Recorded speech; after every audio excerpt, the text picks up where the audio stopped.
શ્રી ગણેશાય નમઃ। મિત્રો, આપ જોઈ રહ્યા છો યુટ્યુબ આપની ચેનલ ધર્મની પાઠશાળામાં આપનું સ્વાગત છે। મિત્રો, અત્યારે શ્રાવણ માસ ચાલી રહ્યો છે, ત્યારે આપણે સાંભળી રહ્યા છીએ શિવ મહાપુરાણ। અત્યાર સુધીમાં આપણે શિવ મહાપુરાણનું મહાત્મ્ય સાંભળી ચૂક્યા છીએ। 7 સંહિતાઓમાંની પહેલી સંહિતા વિદ્યેશ્વર સંહિતા પણ સાંભળી ચૂક્યા છીએ અને બીજી સંહિતા રુદ્ર સંહિતાની કથા અત્યારે આ વિડીયોમાં આપણે સાંભળશું, જેમાં ભાગ 2 આવે છે, જેમાં આપણે નારદજીની કથા, ગુણનિધિ કુબેરની કથા સાંભળી ચૂક્યા છીએ। હવે આગળ આ કથા આરંભ થઈ રહી છે, તે પણ આપણે સાંભળીએ। ભગવાન શિવ અને પાર્વતીની કથા સાંભળવાથી જીવનમાં ધર્મ, અર્થ, કામ અને મોક્ષની પ્રાપ્તિ થાય છે, વૈભવ અને સત્સંગની પ્રાપ્તિ થાય છે, ભુક્તિ અને અંતમાં મુક્તિની પ્રાપ્તિ થાય છે, એવું આ શિવ પુરાણ છે। મોક્ષ ગ્રંથ છે, કલ્યાણકારી ગ્રંથ છે। આજે આપણે 7 સંહિતાઓમાંની બીજી સંહિતા જે છે રુદ્ર સંહિતા છે, તેમની કથા સાંભળીશું। આ સંહિતામાં ઘણી મોટી કથાઓ છે, માટે આ સંહિતામાં આપણે જ્યાં સુધી કથા પૂર્ણ ન થાય ત્યાં સુધી આ રુદ્ર સંહિતાનો નૃત્ય કથા સાંભળીશું। જો આપણે આ વિડીયો પસંદ આવે તો લાઈક કરજો, શેર કરજો, અને જો આપ આ ચેનલ પહેલી વખત જોઈ રહ્યા હોય તો સબસ્ક્રાઈબ જરૂરથી કરજો, જેથી આવનાર નવા વિડીયોની માહિતી આપ સુધી પહોંચી શકે। ધન્યવાદ। ઓમ તત્પુરુષાય વિદ્મહે મહાદેવાય ધીમહિ તન્નો રુદ્ર પ્રચોદયાત। બોલો ભગવાન શક્તિપતિની જય। મિત્રો, આપણે આગળ કુબેર ભગવાનની કથા સાંભળી। હવે આ કથા આગળ વધતી જાય છે। બ્રહ્માજીએ કહ્યું, મેં દક્ષ પ્રજાપતિઓએ મારી પુત્રી સંધ્યા તરફ અભિલાષા કરી, એટલે મહાદેવજીએ અમને ઠપકો આપી અમારો તિરસ્કાર કર્યો। તેથી હું દુઃખી થઈ મનોમન બળવા લાગ્યો। મારી ઈચ્છા હતી કે મહાદેવજી પોતે સ્ત્રીને ગ્રહણ કરે, તેના માટે મેં કામદેવ અને રતિને તૈયાર કર્યા। વળી તેમને મદદગાર થવા માટે વસંત ઋતુને પેદા કર્યો। ત્રણેય મારી આજ્ઞા પ્રમાણે સદાશિવને મોહમાં નાખવા રવાના થયા। તેઓ શિવજી જ્યાં સમાધિ અવસ્થામાં બેઠા હતા ત્યાં આવી પોતાનું કામકાજ શરૂ કર્યું। તે વસંત ઋતુની શીતળ મંદ વાયુ લહરી પસરી ગઈ। કામદેવે પોતાના બાણો ચડાવ્યા, વસંતે પોતાની અસર ઊભી કરી। આમ છતાં સદાશિવને કોઈ પણ પ્રકારની અસર થઈ નહીં। તેઓ શાંત ચિત્તે બેસી રહ્યા। કામદેવ હતાશ બન્યો। કામદેવ થકી મારી ઈચ્છા પૂર્ણ થઈ નહીં, આથી હું પણ નિરાશ થયો। મને કાંઈ સૂઝ્યું નહીં, તેથી મેં ભગવાન વિષ્ણુનું સ્મરણ કરી તેમની સ્તુતિ કરવા માંડી। ભગવાન વિષ્ણુ પ્રગટ થયા।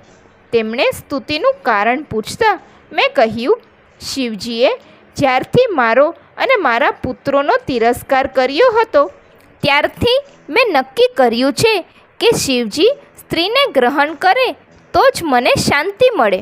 મેં શિવજીને મોહમાં નાખવા ઘણા કિમિયા અજમાવ્યા, છતાં બધા નિષ્ફળ ગયા। હવે તમે કોઈ ઉપાય બતાવો। ભગવાન વિષ્ણુએ કહ્યું, તમે શિવજીનું સ્મરણ કરી શિવાદેવીનું શ્રદ્ધાથી આરાધન કરો। તે સગુણ થઈને અવતાર ધારણ કરે તો તે અવશ્ય શિવજીના પત્ની થાય। માટે તમે દક્ષને આજ્ઞા કરો એટલે તે તપ કરે। તેમના તપથી પ્રસન્ન થઈને નિર્ગુણમાંથી સગુણ થશે। બ્રહ્માજી નારદને પોતાની કથા સંભળાવી રહ્યા છે। તે જ કથા સૂતજી, શૌનક આદિ મુનિઓને જણાવે છે। બ્રહ્માજી કહે છે, વિષ્ણુના ગયા બાદ મેં શિવાની સ્તુતિ કરવા માંડી। સ્તુતિ સાંભળતા જ શિવાદેવી પ્રગટ થયા અને તેમને પ્રસન્ન થઈ મારી ઈચ્છા પૂર્ણ કરવાનું કહ્યું। મેં કહ્યું, હે દેવી, તમે દક્ષના પુત્રી બનીને રુદ્રના પત્ની થાવ। તમારા સિવાય અન્ય કોઈ સ્ત્રી તેમનું મન હરણ કરી શકશે નહીં। બ્રહ્માજીની વાણી સાંભળી દેવી વિચારમાં પડી ગયા। તેમને થયું કે રુદ્ર તો શિવનું પૂર્ણ સ્વરૂપ છે। જો હું બ્રહ્માને વરદાન નહીં આપું તો વેદની નીતિનું ઉલ્લંઘન થયું ગણાશે। તેમણે સદાશિવનું એકાગ્રચિત્તે શ્રદ્ધાથી સ્મરણ કર્યું. શિવજીનું રટણ અને સ્મરણનો જાણે એક સેતુ બંધાઈ ગયો. દેવીએ શિવજીની આજ્ઞા પ્રાપ્ત કરી બ્રહ્માજીને કહ્યું, હું તમારું કાર્ય પૂર્ણ કરીશ. આમ કહી દેવી અદૃશ્ય થઈ ગયા. પછી બ્રહ્માજીએ દક્ષને આજ્ઞા કરી એટલે દક્ષે શિવાને હૃદયમાં સ્થાપી ફક્ત જળ પર રહી શિવ સમુદ્રના ઉત્તર કિનારે તપનો આરંભ કર્યો. દક્ષના તપોબળથી દેવી જગદંબા પ્રગટ થયા. દક્ષે તેમની સ્તુતિ કરી. દેવી જગદંબાએ પ્રસન્ન થઈ તેમને વરદાન માંગવા કહ્યું. ત્યારે દક્ષે કહ્યું, હે દેવી, તમે મારે ત્યાં પુત્રી રૂપે પ્રગટ થઈ રુદ્રના પત્ની થાવ. બ્રહ્માજીએ પણ મને તે વિશે પ્રેરણા આપી છે. ત્યારે દેવીએ કહ્યું, હું અવશ્ય કઠિન તપ કરી સદાશિવને વરીશ. પણ મારી એક શરત છે કે મારા તરફનો આદર જ્યારે ઓછો થશે ત્યારે હું શરીર ત્યાગીને મારા પોતાના સ્વરૂપમાં લઈ પામીશ.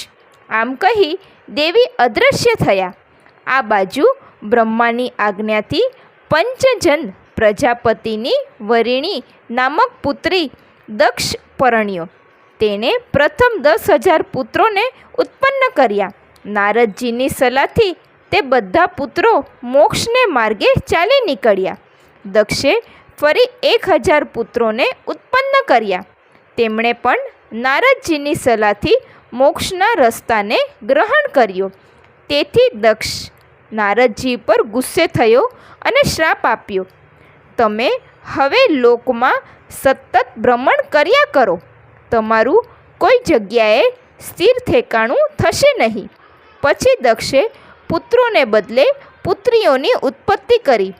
તેમણે 60 કન્યાઓ પૈકી 10 ધર્મને, 13 કશ્યપને, 27 ચંદ્રને, 2 પુત્રી અંગિરસને અને કૃશાશ્વને તથા બીજી કન્યાઓ ગરુડને આપી. આ પુત્રીઓમાં સૌથી મોટા દેવી શિવા હતા. તેઓ સાક્ષાત પ્રગટ થયા હતા. દક્ષે તેમને પ્રગટ થયેલા જોઈ તેમની સ્તુતિ કરી. દેવીએ બાળ સ્વરૂપ ધારણ કરી લીધું. દક્ષે તેમનું નામ ઉમા રાખ્યું. અંતરિક્ષમાંથી બ્રહ્મા, વિષ્ણુ તથા સર્વદેવો તેમના દર્શન કરી પ્રશંસા કરવા લાગ્યા. ઉમાના દર્શન કરવા એકવાર બ્રહ્મા અને નારદ ફરીથી ગયા.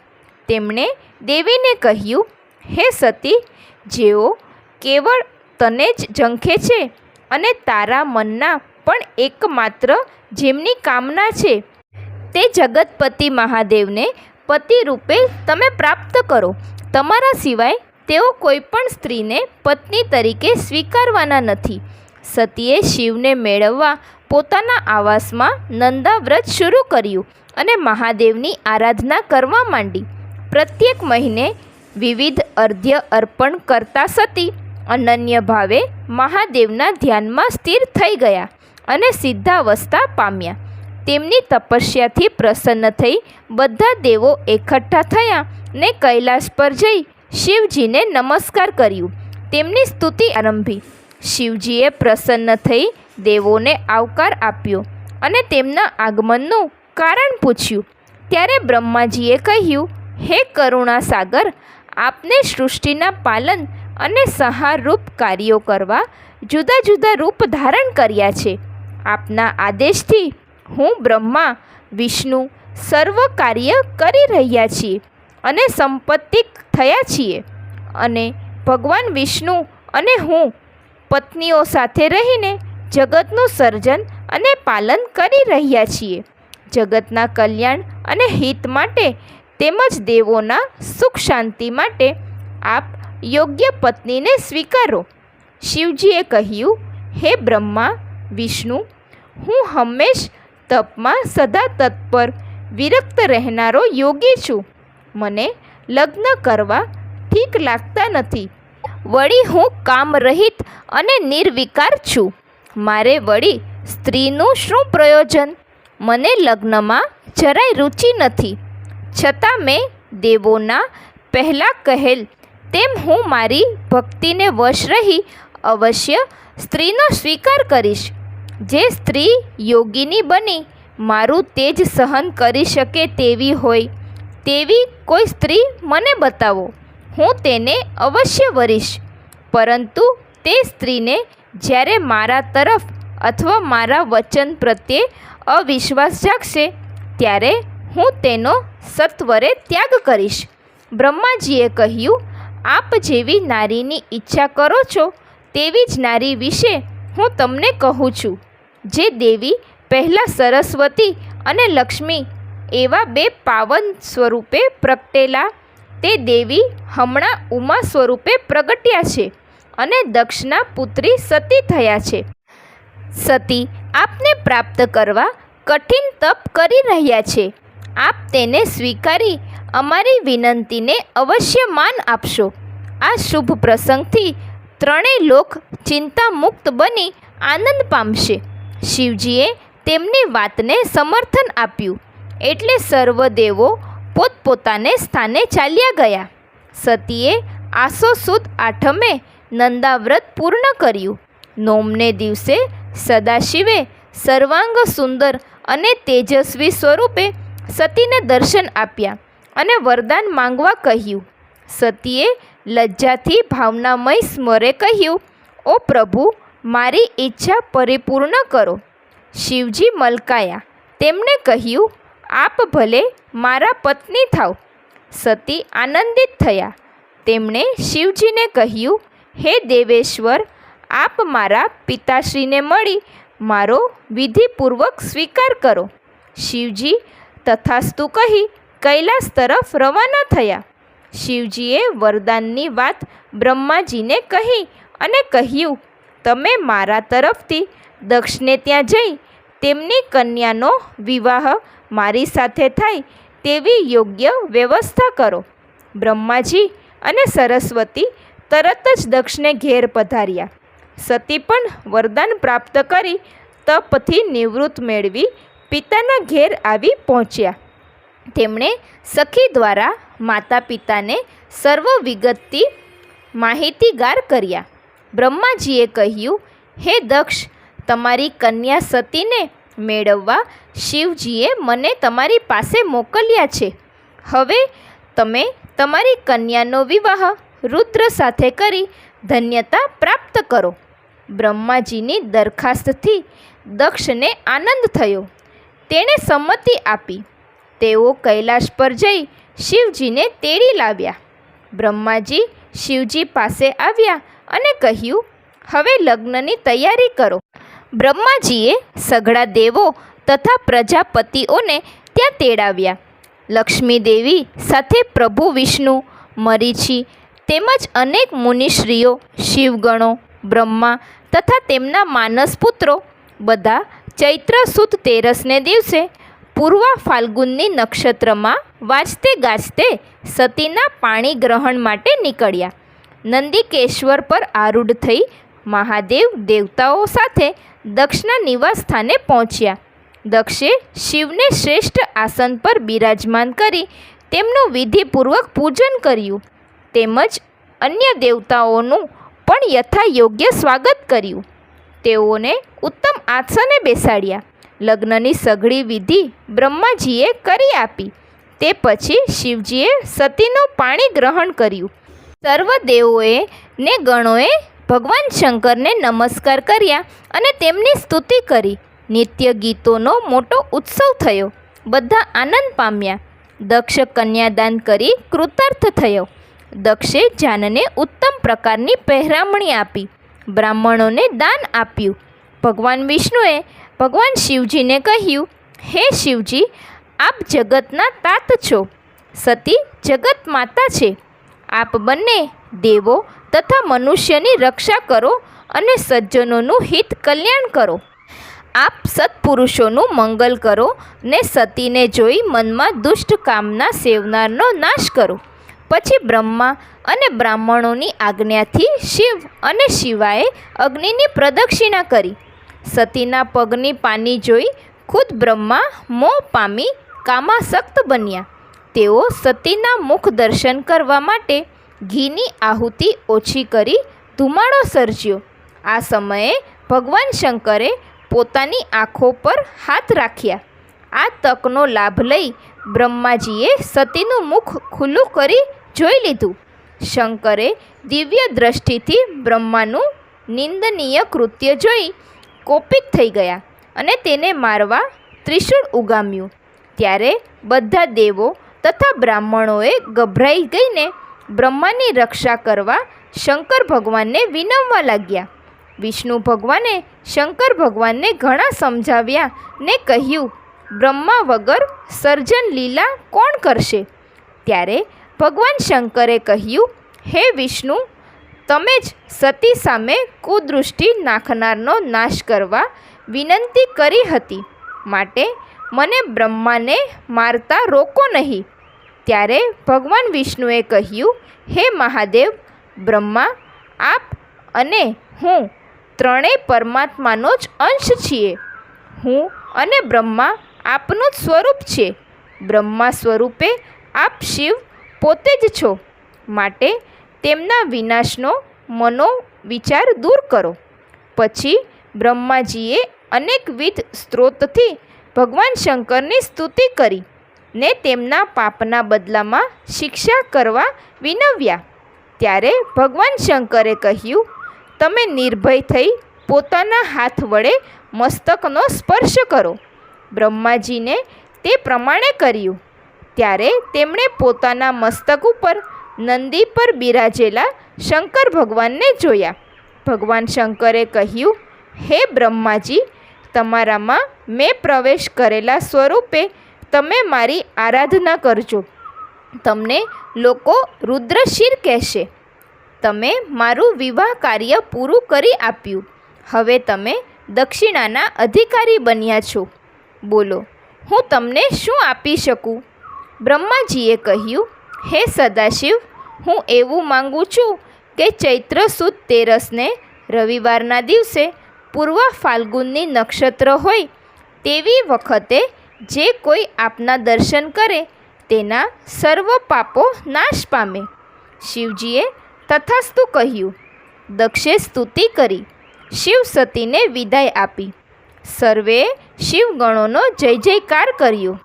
શિવજી સતીને લઈને પોઠિયા પર બેસીને દેવગણો સહિત કૈલાશ પહોંચ્યા. બધા દેવોનું યોગ્ય સન્માન કરીને તેમને વિદાય આપી. શિવ અને સતી પરસ્પરમાં ઓતપ્રોત બનીને સ્નેહ ગોષ્ઠીમાં રચ્યા પચ્યા રહેવા લાગ્યા. તેમનો ગૃહસ્થાશ્રમ આદર્શમય હતો.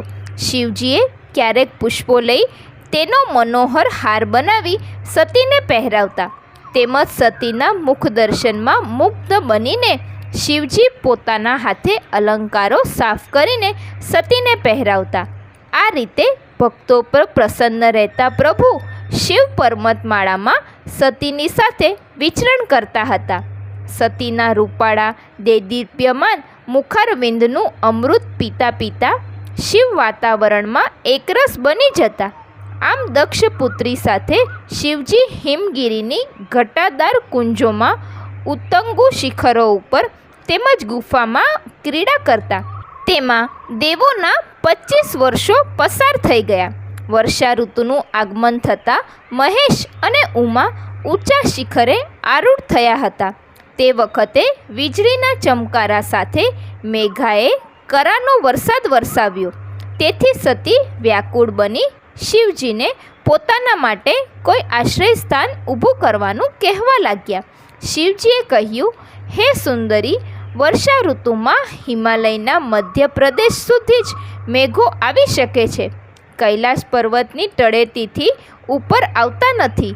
સમેરુ પર્વત ઉપર તે ચડી શકતા નથી. આ પર્વતો પૈકી તમે જે જગ્યા પસંદ કરો ત્યાં આપણે પહોંચી જઈએ. હિમાલય પર્વત પર તેમને બહુ સુખનો અનુભવ થશે. સિદ્ધોની અનેક સ્ત્રીઓ તમારું સ્વાગત કરશે.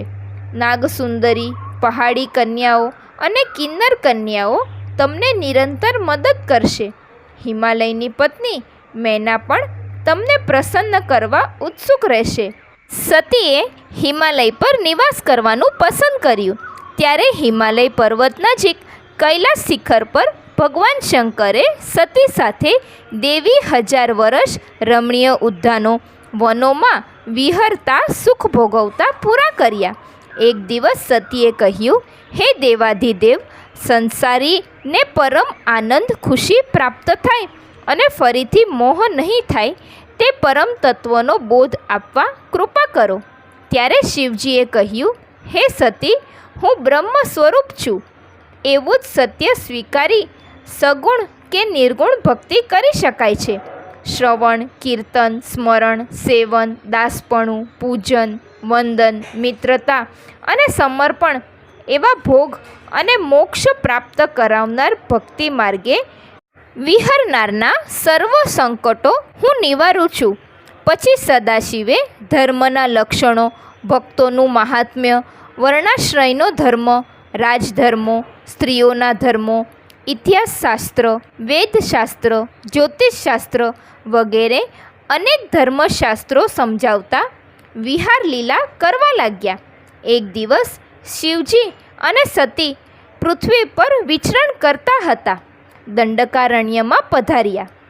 ત્યાં તેમણે શ્રીરામ અને લક્ષ્મણને જોયા.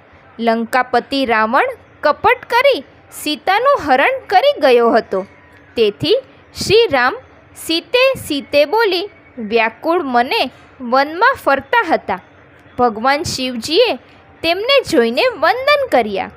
ત્યારે સતીએ આશ્રય પામી પૂછ્યું, હે નાથ, આપ બધાના પ્રણામને પાત્ર છો, તો તમે આમને વંદન કેમ કર્યા?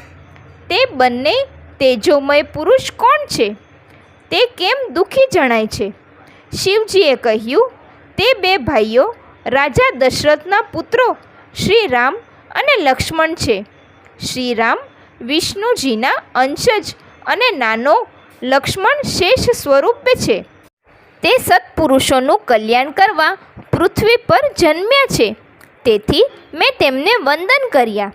પરંતુ દેવી સતીના મનનું સમાધાન થયું નહીં. તેમણે મહાદેવની આજ્ઞા લઈ શ્રીરામની કસોટી કરવા પોતે સીતાનું સ્વરૂપ ધારણ કરી રામ સમક્ષ આવ્યા. પ્રભુ શ્રીરામ તેમને ઓળખી જઈ સતીને 2 હાથ જોડી વંદન કર્યા ને કહ્યું, તમે આ ઘોર વનમાં એકલા શા માટે આવ્યા છો? પ્રભુ સદાશિવ હમણાં ક્યાં છે? સતીએ પોતાનું અસલી સ્વરૂપ ધારણ કરી કહ્યું, મારા દેવ મારી સાથે જ આવ્યા છે.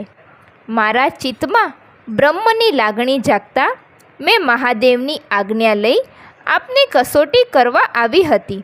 હવે મેં જાણ્યું કે આપ શ્રી વિષ્ણુ છો, પરંતુ પ્રભુ શિવજીને વંદન કરવા લાયક આપ કેવી રીતે બન્યા તે મને કૃપા કરીને સમજાવો. ભગવાન શ્રી રામે કહ્યું, પૂર્વે એકવાર શ્રી મહાદેવજીએ પોતાના લોકમાં વિશ્વકર્માને બોલાવી એક ઉત્તમ સિંહાસનનું નિર્માણ કર્યું. ત્યાં સઘળા દેવોને તેડાવ્યા. રાજ્ય અભિષેકની અનેકવિધ સામગ્રી મંગાવી.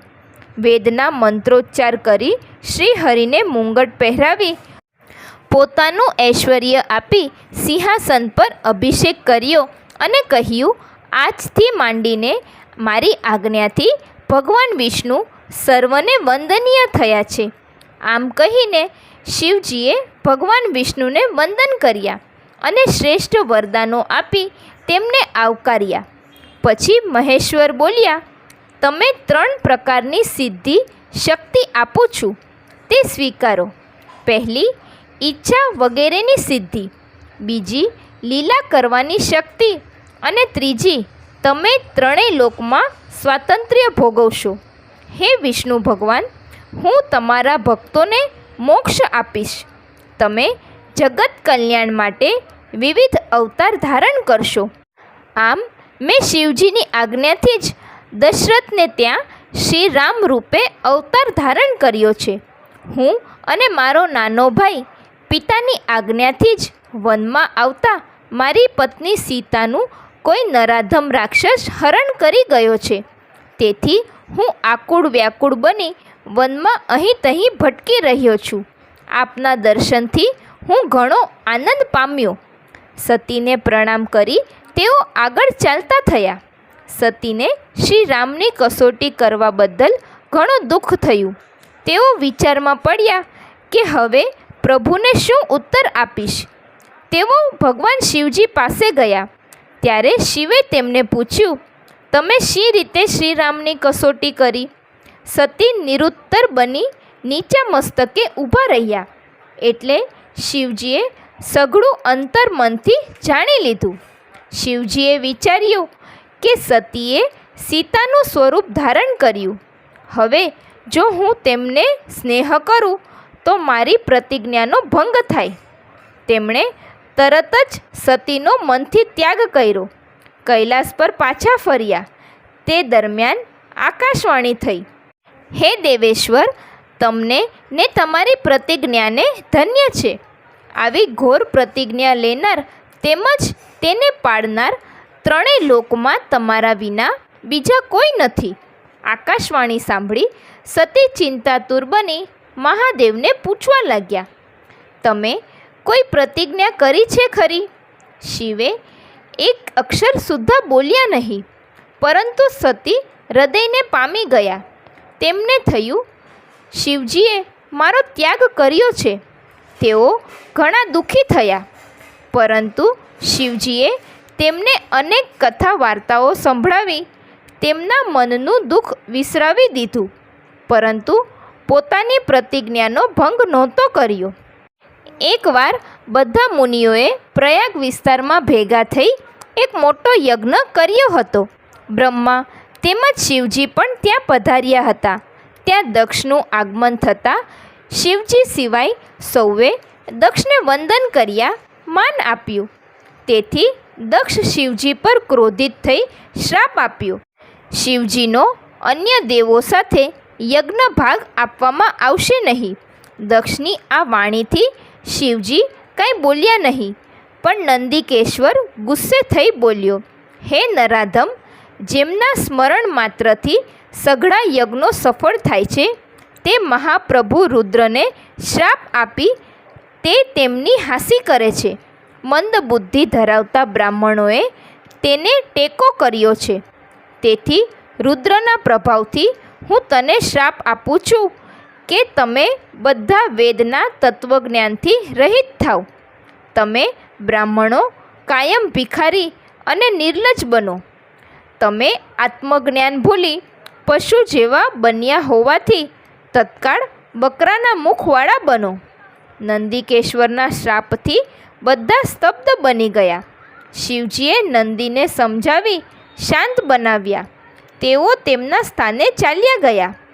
દક્ષ શિવજીની નિંદા કરતો કરતો પોતાના સ્થાન ભણી ચાલ્યો ગયો. થોડા સમય પછી કનખલ નામના તીર્થક્ષેત્રમાં દક્ષે એક મોટા યજ્ઞની શરૂઆત કરી. તે યજ્ઞમાં સઘળા દેવો, મુનિઓ, મહાત્માઓ, વિદ્વાનો તથા બ્રહ્મા અને વિષ્ણુને પણ તેડાવ્યા. સઘળા દેવો પોતાના સહકુટુંબ સાથે પધાર્યા. દક્ષે તેઓનું સ્વાગત કર્યું, યોગ્ય ઉતારા આપ્યા. વસુ તેમજ દેવગણોને તેને યજ્ઞ જોવા આમંત્ર્યા હતા.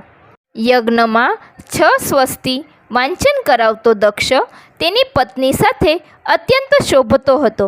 દક્ષે દુષ્ટ બુદ્ધિથી શિવને આ યજ્ઞમાં આમંત્ર્યા ન હતા. યજ્ઞની શરૂઆત થતાં શિવ ભક્ત દધીચીએ કહ્યું, હે દેવર્ષિઓ, આ યજ્ઞમાં મહાદેવ કેમ દેખાતા નથી? તેમના વગર યજ્ઞનો કશો અર્થ રહેતો નથી, તે અધૂરો ગણાશે. ત્યારે દક્ષ ક્રોધમાં આવી બોલ્યો, આ યજ્ઞમાં સર્વ દેવો, ઇન્દ્ર તથા બ્રહ્મા વિષ્ણુ પણ હાજર છે, તો શિવજીની શું જરૂર? મેં બ્રહ્માના કહેવાથી જ મારી પુત્રી સતીને કુલહીન પિશાચોના સ્વામી અપવિત્ર અને જળ ભાવનાવાળા શિવ સાથે પરણાવી હતી. વળી તે અભિમાની, જળ અને મૂર્ખ હોવાથી મેં એને યજ્ઞમાં આમંત્રણ આપ્યું નથી. માટે આપ સર્વને આ યજ્ઞ સફળ કરવા મારી વિનંતી છે. દક્ષની આવી વાણી દધીચી સાંભળી ન શક્યા. તેઓ તરત યજ્ઞ મંડપ ત્યજીને જતા રહ્યા અને કહેતા ગયા, હે દક્ષ, ભગવાન રુદ્ર વિનાનો આ યજ્ઞ જ નથી. આ યજ્ઞથી તારો વિનાશ થઈને રહેશે. દધીચીની સાથે સાથે બીજા શિવભક્ત મુનિઓ પણ ત્યાંથી ચાલ્યા ગયા. પછી દક્ષની આજ્ઞાથી યજ્ઞના કાર્યનો પ્રારંભ થયો. જ્યારે દેવોના વિમાનો સજ્જ થઈ યજ્ઞમાં જતા હતા ત્યારે સતી ગંધમાદન પર્વત પર સહેલીઓની સાથે ક્રીડા કરતા હતા. તે સમયે રોહિણીની સાથે ચંદ્રને દક્ષના યજ્ઞમાં જતા જોયા. એટલે સતીએ પોતાની સખી વિજયાને રોહિણી પાસે મોકલી. ત્યારે તેણે દક્ષને ત્યાં યોજાયેલા યજ્ઞ વિશે વાત કરી. આ વાત જાણી સતીને ખૂબ દુઃખ થયું કે મારા માતા પિતાએ મને અને શિવજીને યજ્ઞમાં કેમ ન બોલાવ્યા. તેઓ તરત જ શિવજી પાસે જઈ વંદન કરી બોલ્યા, મેં જાણ્યું છે કે મારા પિતાને ઘેર યજ્ઞ થઈ રહ્યો છે. એ યજ્ઞમાં જવાની તમને ઈચ્છા નથી થતી. આપની હાજરી વિના તો તે યજ્ઞ સફળ નહીં થાય. વળી ત્યાં સગા સ્નેહી સાથે મેળાપ થશે. માટે યજ્ઞમાં ભાગ લેવા આપણે પણ જઈએ. શિવજીએ કહ્યું, મને આમંત્રણ ન હોવાથી હું તે યજ્ઞમાં ન જઈ શકું. જેઓ વગર તેડાવીએ પારકે ઘેર જાય તેઓ અપમાન પામે. પણ તમારે જવું હોય તો જાઓ. દેવી સતી શિવજીની આજ્ઞા લઈ પોઠિયા ઉપર આરૂઢ થઈ ગણોને સાથે લઈને પિતાના ઘેર જવા રવાના થયા. દેવી સતી યજ્ઞ સ્થળે પહોંચ્યા ત્યારે માતા અને બહેનોએ તેમનો પ્રેમથી સત્કાર કર્યો. પરંતુ દક્ષ કાંઈ બોલ્યો નહીં. છતાં સતીએ માતા પિતાને વંદન કર્યા. તેમને યજ્ઞમાં ભગવાન વિષ્ણુ વગેરેનો ભાગ જોયો. પણ ભગવાન શિવજીનો ભાગ ન જોતા તેઓ ગુસ્સે થઈને પિતાને કહેવા લાગ્યા, હે પિતા, જેમના કારણે સમસ્ત જગતનું કલ્યાણ થાય છે તેવા પરમ પવિત્ર અને પાવન શિવજીને યજ્ઞમાં શા માટે તેડાવ્યા નથી?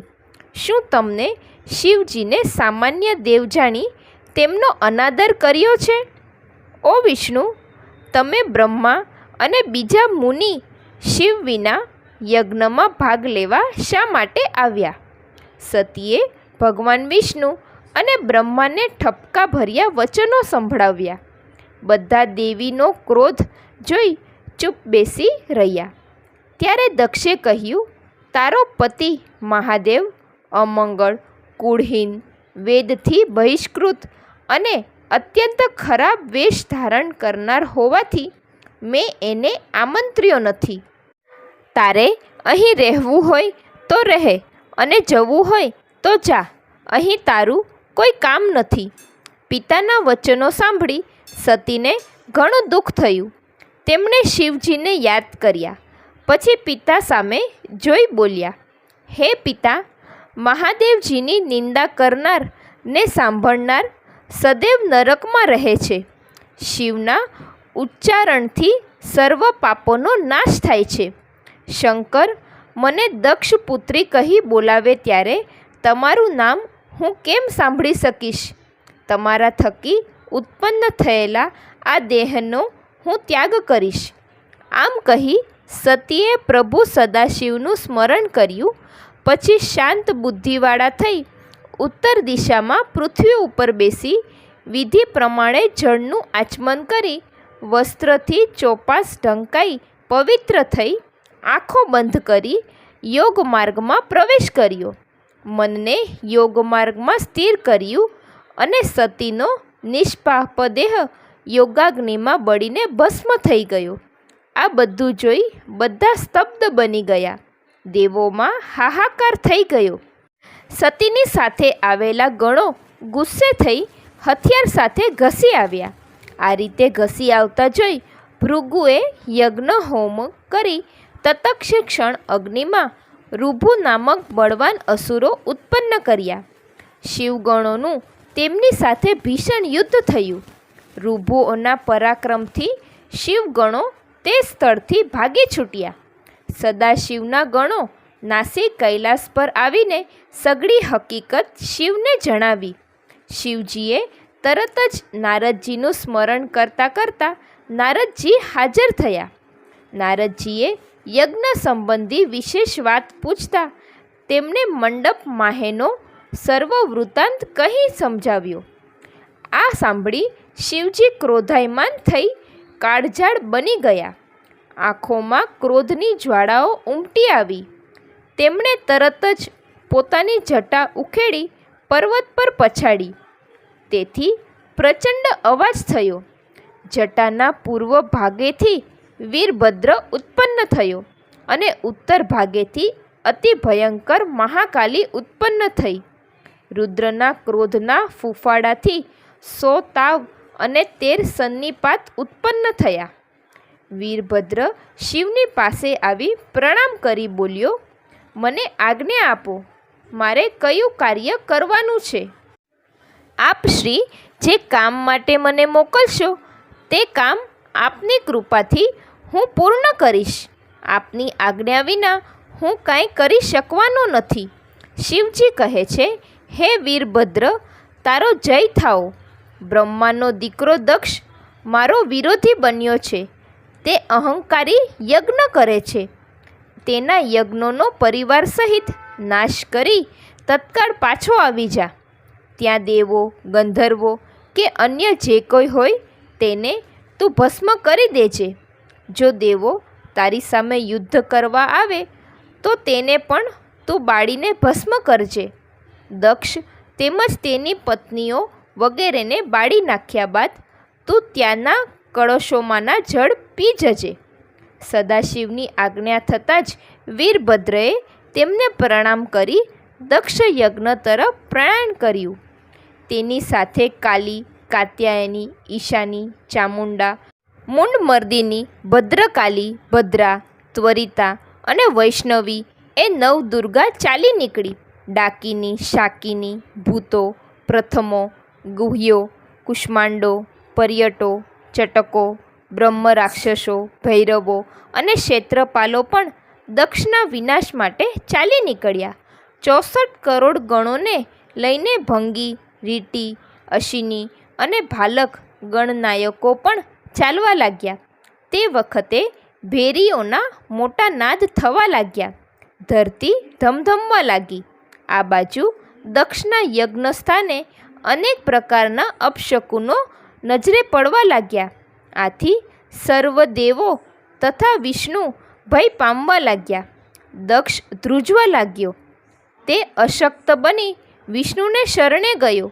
ત્યારે ભગવાન વિષ્ણુ કહે છે, હે દક્ષ, તું સર્વના પરમાત્મા શિવના સાચા સ્વરૂપને સમજી શક્યો નથી.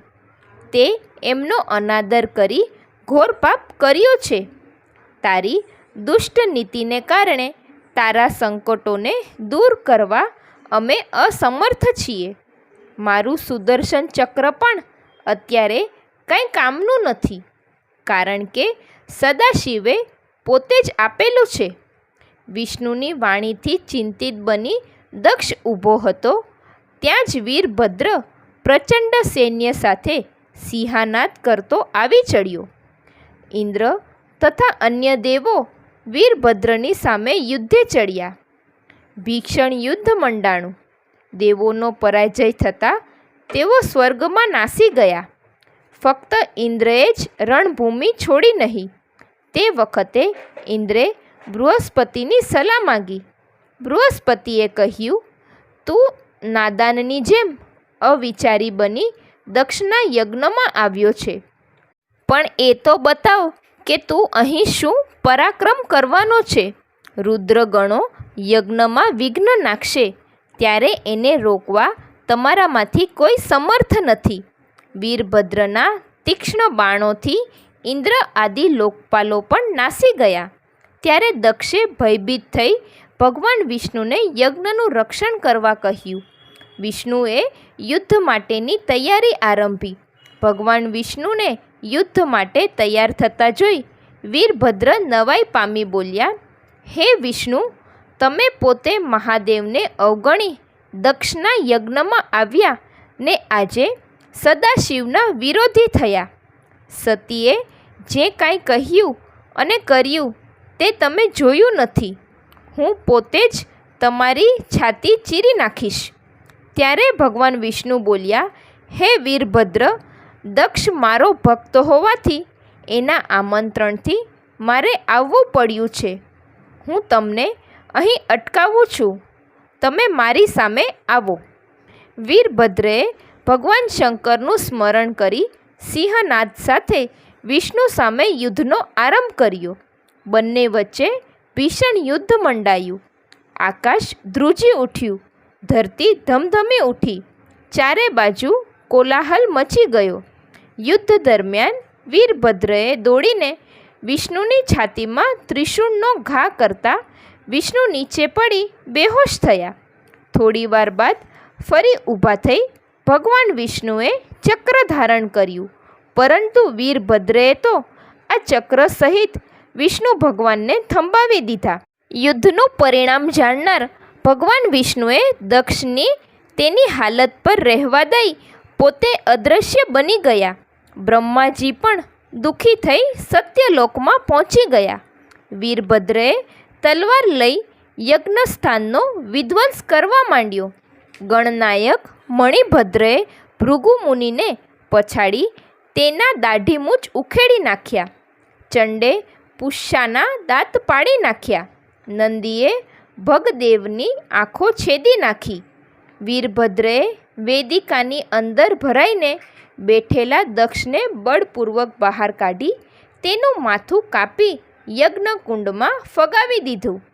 જોતજોતામાં સૌને મૃત પ્રાતાએ જોઈ વીરભદ્ર અટ્ટહાસ્ય કર્યું. તે સમયે તેના પર પુષ્પવૃષ્ટિ થઈ. વીરભદ્ર પોતાનું ઈષ્ટદેહ પાર પાડી કૈલાસ પર્વત પર ગયો. શિવજીએ પ્રસન્ન થઈ વીરભદ્રને પોતાના ગણોનો અધ્યક્ષ બનાવ્યો.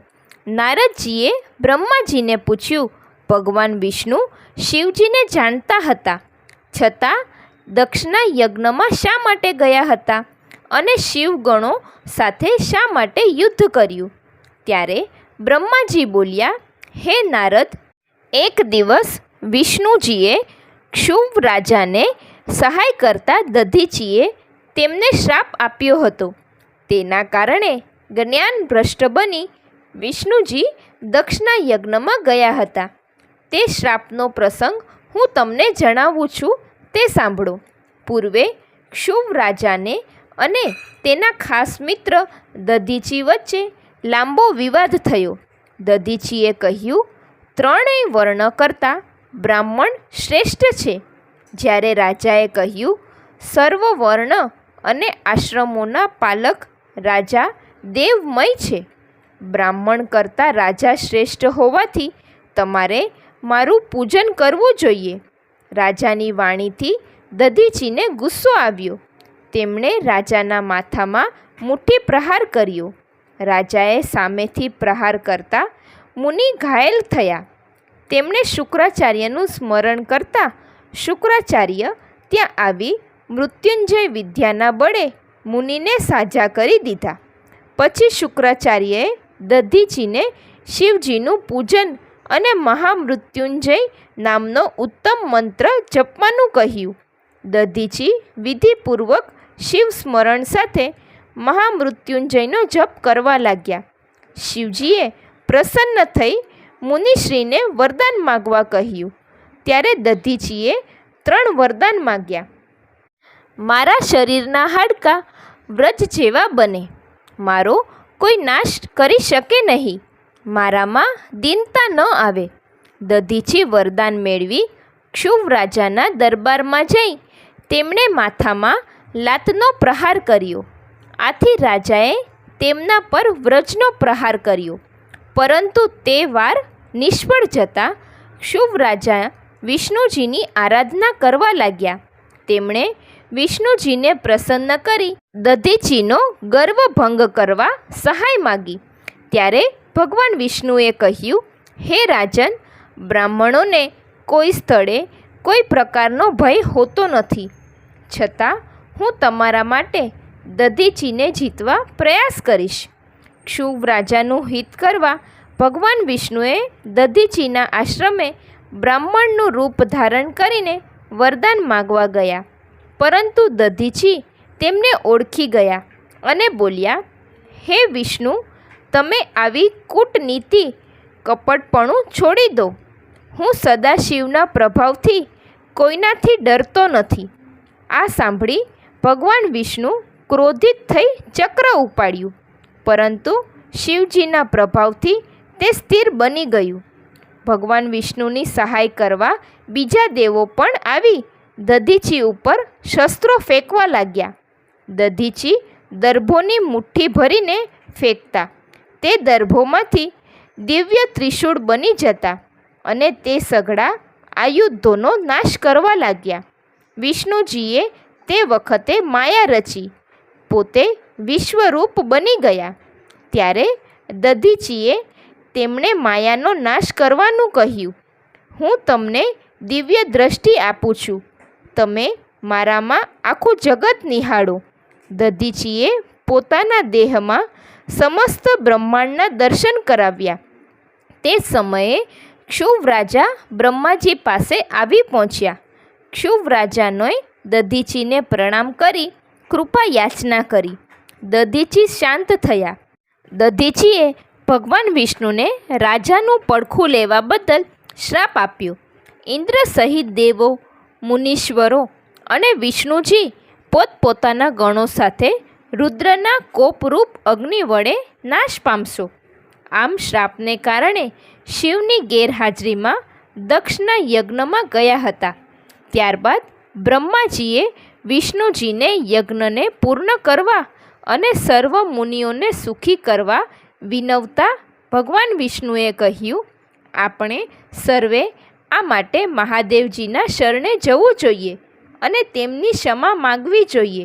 બ્રહ્મા, વિષ્ણુ તથા અન્ય દેવો કૈલાસ પર્વત પર ગયા. શિવજી વડ નીચે બેઠા હતા. શિવજીની પાસે નારદજી બેઠા હતા અને શિવ તેના પ્રશ્નોનું સમાધાન કરી રહ્યા હતા. વિષ્ણુ તેમજ સર્વદેવો અને મુનિઓએ ભગવાન શિવજીને શ્રદ્ધાથી વંદન કર્યા અને તેમની સ્તુતિ કરવા લાગ્યા. પછી કહ્યું, હે ભોળાનાથ, દક્ષ પ્રજાપતિના યજ્ઞ પૂર્ણ કરો. ભગદેવને નેત્રો, પૂષોને દાંતો, ભૃગુને દાઢીમૂછ તથા દક્ષને પુનઃજીવિત કરો.